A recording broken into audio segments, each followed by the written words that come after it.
Donc voilà, de l'hyperalgésie post-opératoire, et on va voir que peut-être il y a deux composantes dans cette hyperalgésie. Tout d'abord, je n'ai aucun conflit d'intérêt. Je vais souvent citer le professeur Valéria Martinez, mais elle ne m'a pas payé, hein, je ne suis pas obligé. Alors commençons déjà. De quoi parlons-nous? Vous avez une courbe sigmoïde bleue représentée ici, qui représente la sensation douloureuse en fonction d'un influx nociceptif et la perception que nous avons, nous, humains, avec l'apparition de cette douleur, jusqu'à un maximum, un plateau, en particulier, on le voit exceptionnellement. En cas de lésion, cette courbe, elle est déplacée vers la gauche. Et, oui, on a la souris ici. Et vous voyez que dans cette zone où la courbe bleue, les stimulations ne créaient rien du tout, apparaît des douleurs, c'est ce qu'on appelle l'allodynie. C'est une douleur provoquée par un stimulus non douloureux juste avant. Et plus on augmente, là on est dans une zone où les stimulus provoquaient une douleur, et vous voyez que cette douleur est beaucoup plus augmentée, c'est ce qu'on appelle l'hyperalgésie, qui est une réponse douloureuse, plus intense, à un stimulus douloureux. Donc toute la difficulté, pour nous, anesthésistes, ça va être de le mettre en évidence en post-opératoire. Alors, comme Didier vous l'a dit, on a différents outils, le QST, on a même l'électricité, mais le plus souvent, on va utiliser les filaments de Von Frey et puis l'algomètre. On va voir ce qu'on peut en tirer. Premier travail que je vous présente d'anesthésie, puisqu'on va utiliser les techniques des physiologistes pour mettre en évidence cette hyperalgésie en post-opératoire. C'est ce travail de Stobo qui était publié dans ACTAD, ça fait déjà un moment, c'était en 1997. Il a étudié la surface d'hyperalgésie après néphrectomie par l'aparo, et il a déterminé des perpendiculaires à l'incision chirurgicale tous les 3 cm, et avec le filament de Von Frey, il va repérer où l'hyperalgésie disparaît. Donc vous pouvez voir que ça va être à différents points, cette hyperalgésie. Après, il prend un calque, il va marquer tous ces points, et il va calculer cette surface. Donc on va avoir une surface en centimètres carrés. Et vous voyez que si l'incision, ça représente l'hyperalgésie primaire, la surface au total, dans cette zone qui n'est pas concernée par la chirurgie, ça sera l'hyperalgésie secondaire. Donc on a ces surfaces. Il les a mesurés le lendemain de l'intervention, à J+1, à 3 jours et à 7 jours. Et voici ce qu'ils retrouvent dans ces groupes contrôle. Vous voyez que les surfaces sont très différentes d'un patient à l'autre. Donc déjà, ça va nous poser un problème. Vous avez des patients qui n'ont quasiment pas d'hyperalgésie et d'autres qui ont énormément d'hyperalgésie. Donc c'est sûr que si vous comparez la kétamine sur celui qui n'en a pas, vous n'aurez aucun résultat. Alors que peut-être vous allez avoir un effet beaucoup plus intéressant sur celui qui est hyperalgésique avec une grande surface. L'importance de cette hyperalgésie, c'est qu'on sait qu'elle est corrélée à la douleur chronique. Ça, c'était un éditorial des SNAC, qui a repris différentes études qui mesuraient la surface d'hyperalgésie, et il a regardé cette surface en ordonnée avec en abscisse la douleur à 6 mois. Et vous voyez que ceux qui avaient le plus de douleur, le plus de surface d'hyperalgésie, étaient ceux qui vont avoir le plus de douleur à 6 mois. Donc il y a une corrélation entre la surface d'hyperalgésie et la douleur chronique. Des travaux de Valéria, beaucoup plus récents, ont montré, après prélèvement de crête iliaque, elle a calculé la surface d'hyperalgésie autour de ce prélèvement de crête iliaque à 48 heures, donc en mesurant également la douleur par une échelle numérique. Et ces patients, elle les a revus 3 mois plus tard, et vous avez la majorité, heureusement, qui n'ont pas de douleur, où la douleur est absente, avec des scores de douleur à 48 heures à 4,7, et puis une surface d'hyperalgésie quand même assez importante de 33 cm². Et ceux qui ont des douleurs, c'est 23%, et bien vous voyez qu'ils ont une douleur à 48 heures beaucoup plus importante et une surface d'hyperalgésie beaucoup plus importante. Donc là, une nouvelle fois, on montre qu'il y a une corrélation entre la superficie de l'hyperalgésie et la douleur chronique post-opératoire. Cette hyperalgésie, elle peut exister également avant l'opération, comme Didier vous l'a dit. Et notre exemple qu'on utilise le plus souvent, c'est les prothèses totales du genou. Vous avez des patients, avant d'être opérés, qui ont une hyperalgésie au niveau du genou, et d'autres qui n'en ont pas du tout. Et c'est bien démontré, c'est une méta-analyse qui montre que plus cette hyperalgésie du genou préopératoire est présente, plus les patients vont avoir des douleurs chroniques. Donc ça, c'est l'hyperalgésie créée par le chirurgien. Est-ce que nous, anesthésistes, on n'est pas aussi responsables de cette hyperalgésie? Vous connaissez tous ce schéma. On sait que la chirurgie, une inflammation, une douleur neuropathique va créer cette sensibilisation du système nerveux via le récepteur NMDA en particulier, et qui vont activer des systèmes facilitateurs qui vont se traduire par une hyperalgésie et ou par une allodynie. On sait que ce phénomène d'hyperalgésie est un effet de longue durée. C'est ce qu'on vient d'expliquer. En travaillant sur ces douleurs chroniques des patients toxicomanes, Guy Simonet a remarqué que les opioïdes avaient un effet inhibiteur sur la douleur, sur l'hyperalgésie. Et ça, c'est connu depuis 4000 ans. Hein. L'opium est connu comme antalgique. Mais cet effet est de courte durée. Mais ça va être le premier à remarquer que les opioïdes, via le récepteur mu, ont aussi un effet sur le récepteur NMDA et va créer cette sensibilisation, et c'est ce qu'on appellera l'hyperalgésie induite par les opioïdes. Alors ça, c'est ce qu'il a vu chez Laura, et c'est ce qui est représenté ici. Alors initialement, il utilisait l'héroïne. Bon, ce n'est pas l'opioïde qu'on utilise en anesthésie, donc il va utiliser le fentanyl. Donc vous voyez, il a fait 4 injections de fentanyl, et on a les effets antalgiques, hein, c'est les compressions de la patte du rat, on a les effets antalgiques. Mais très rapidement apparaît, alors qu'on fait toujours la même stimulation, apparaît une hyperalgésie qui va durer pendant 4 jours. Ça, c'est l'hyperalgésie induite par l'opioïde. Mais on lui dit, ben oui, mais ton hyperalgésie, là, peut-être que le chirurgien, par son incision, eh ben, il a fait disparaître cette hyperalgésie. Travaux de Rijbe, donc c'est le même CDRA, on injecte 4 injections de fentanyl, mais on le fait après une incision au niveau de la patte qui va être évaluée. Et vous avez la résultante ici de juste l'effet de l'incision de la patte plus l'injection de saline à la place du fentanyl. Hein. Donc c'est l'hyperalgésie induite par le chirurgien, si je puis dire. Et ici, vous avez l'hyperalgésie induite par l'incision de la patte et par les injections de fentanyl. Donc il y a bien 2 systèmes. Il y a une hyperalgésie créée par le chirurgien et une hyperalgésie créée par l'anesthésiste. Ceci a été démontré, c'est les travaux de Bruno Guignard, dans l'équipe de Marcel Chauvin, qui a fait 2 groupes. Donc c'était des colectomies par laparotomie. Un groupe où il va utiliser une perfusion continue de rémifentanyl, ça sera le groupe faible opioïde, et il va augmenter la MAC de despurane pour utiliser l'hypnotique. Et de l'autre côté, le groupe les carrés noirs, où il va faire une MAC constante de despurane à 0,5 et il va utiliser le rémifentanyl pour avoir l'effet hypnotique. Donc les doses vont être beaucoup plus importantes. Et ce qu'il observe, c'est que vous voyez que là, c'est la consommation de morphine sur 20 heures. Vous voyez que le groupe forte dose de rémifentanyl va consommer beaucoup plus d'opioïdes en post-opératoire. Les travaux de Vincent Joly, c'est à nouveau des colectomies. Là, on va définir la zone d'hyperalgésie autour de la laparotomie avec un groupe faible dose de rémifentanyl. Donc la surface est ici représentée à J1 et à J2, quasiment constante.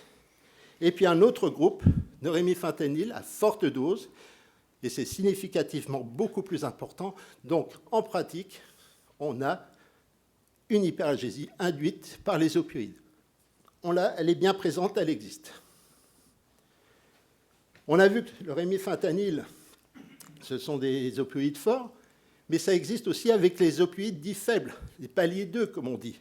C'est les travaux à nouveau de Valeria, qui a travaillé, donc là justement, on utilisait l'algomètre, on va utiliser le QST et on va utiliser la sommation temporelle ou wind-up avec un filament de Venfrey. Et vous voyez que les patients qui utilisent donc ces paliers 2 donc, pendant 1 mois, Donc 40 mg. 40 mg en équianalgésie, ça représente 200 mg de tramadol. Vous voyez, ce n'est pas énorme. Et bien, ces patients-là vont être plus sensibles justement à notre test de nociception. Et si on regarde ce qui va se passer en post-opératoire, que ce soit en salle de réveil, au niveau de la douleur ou durant l'hospitalisation, ben ces patients-là vont consommer plus d'opioïdes. Donc, cette hyperalgésie induite par les opioïdes, elle peut déjà exister chez les patients qui prennent des paliers 2. En fin de compte, tous les opioïdes peuvent entraîner une hyperalgésie.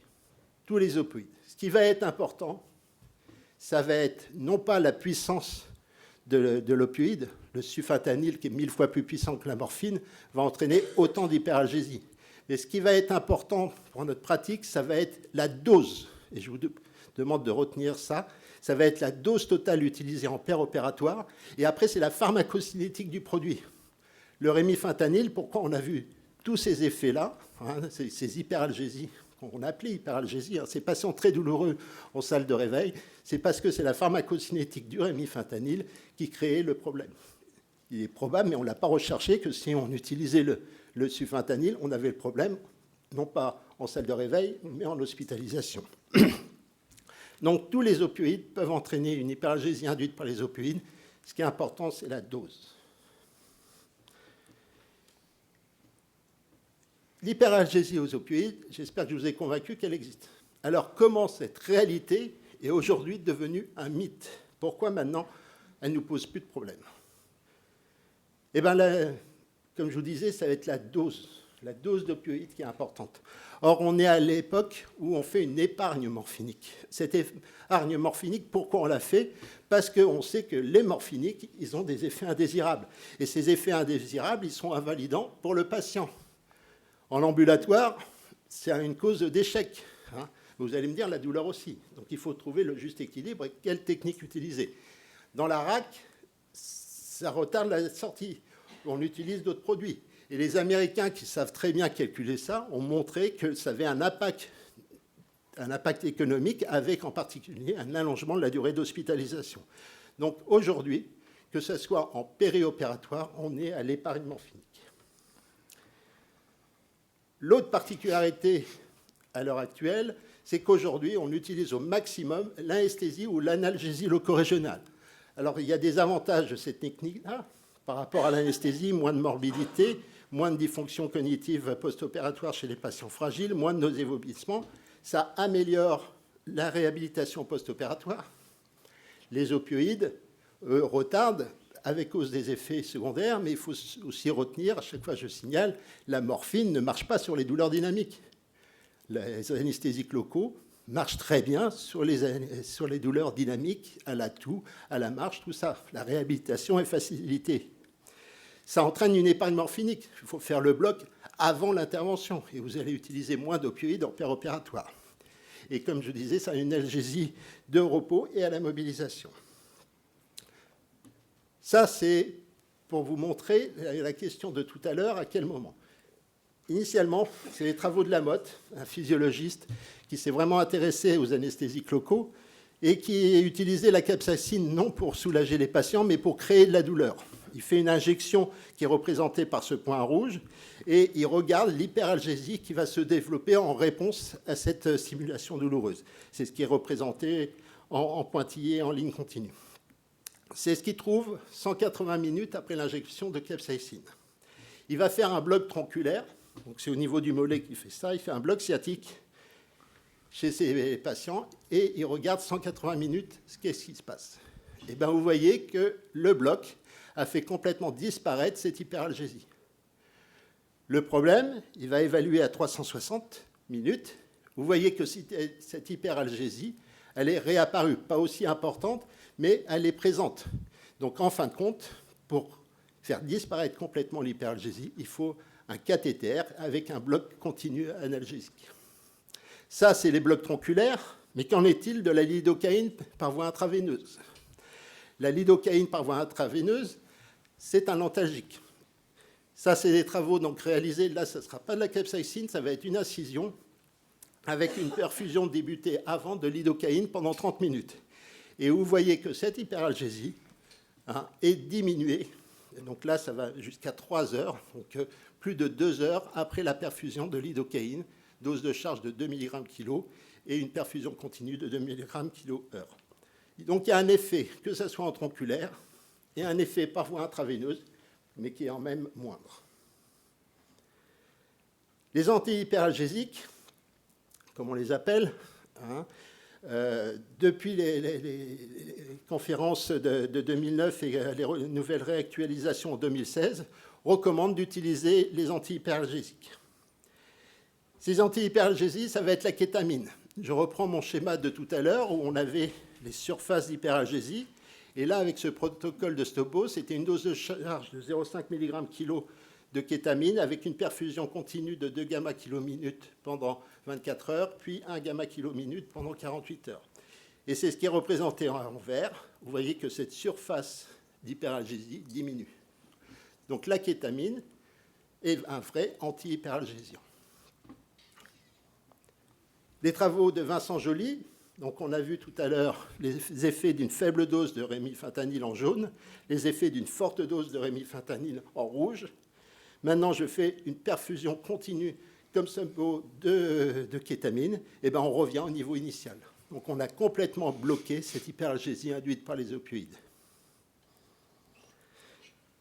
Autre molécule qui n'est pas recommandée par l'ASPAR, je ne vous dis pas qu'il faut la faire, c'est la gabapentine. La gabapentine, ce qui est bien démontré, ça bloque cette hyperalgésie.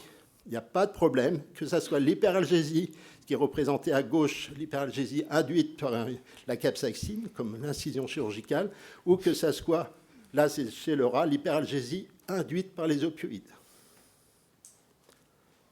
Autre molécule avec ces propriétés-là, c'est le néfopan, l'acupan. Ça, c'est les travaux de Richbé après chirurgie thoracique. Là, il va calculer la surface d'hyperalgésie et il va évaluer les effets d'une perfusion continue de néfopan débutée au bloc et poursuivie pendant 48 heures, à une perfusion débutée en post-opératoire et du sérum phi sur toute cette période-là. Et il voit que les groupes qui reçoivent du néfopan, AJ1, alors que les perfusions vont aller pendant 48 heures, on a un petit effet de diminution de la surface d'hyperalgésie. En revanche, comme vous pouvez le voir là, on n'a aucun bénéfice, que ce soit sur la titration de morphine ou sur la consommation de morphine à 2 jours. Donc ce n'est pas parce qu'on diminue l'hyperalgésie qu'on a obligatoirement un bénéfice. D'autres molécules ont été utilisées. Dernièrement, la S-kétamine, le magnésium, le protoxyde d'azote, la clonidine. En revanche, je n'ai rien trouvé sur la dexmédetomidine avec calcul de vraie surface d'hyperalgésie. Le problème de toutes ces études, c'est que ça a un effet plus ou moins important sur l'hyperalgésie, mais en revanche, sur la douleur post-opératoire, on n'a quasiment rien. Donc ce n'est pas parce qu'on diminue l'hyperalgésie qu'on gagne au niveau de la douleur post-opératoire. Douleur post-opératoire. Pour finir, je voudrais conclure avec cette figure du livre blanc que vous pouvez télécharger, que ce soit sur le site de la SFETD ou de l'ASPAR. Cette conclusion d'Isabelle Leblanc, qui avait le sujet de l'hyperalgésie à traiter, pour traiter cette hyperalgésie, donc, ça va être 3 stratégies. La première, représentée ici, c'est l'épargne morphinique. Aujourd'hui, on utilise beaucoup moins de morphine en pér-op et en post-op qu'il y a 20 ans. La deuxième, c'est l'utilisation des antihyperalgésiques. Des antihyperalgésiques et surtout la kétamine ou la lidocaïne par voie intraveineuse, parce que les blocs, eux, on peut les utiliser sur toute la période, ont un bénéfice sur la douleur post-opératoire. En revanche, c'est vrai que malheureusement, pour la douleur chronique post-opératoire, c'est beaucoup plus difficile à voir. Et enfin, on utilise l'analgésie multimodale, qu'on va commencer en préopératoire pour les gestes courts ou en péropératoire. Je vous remercie.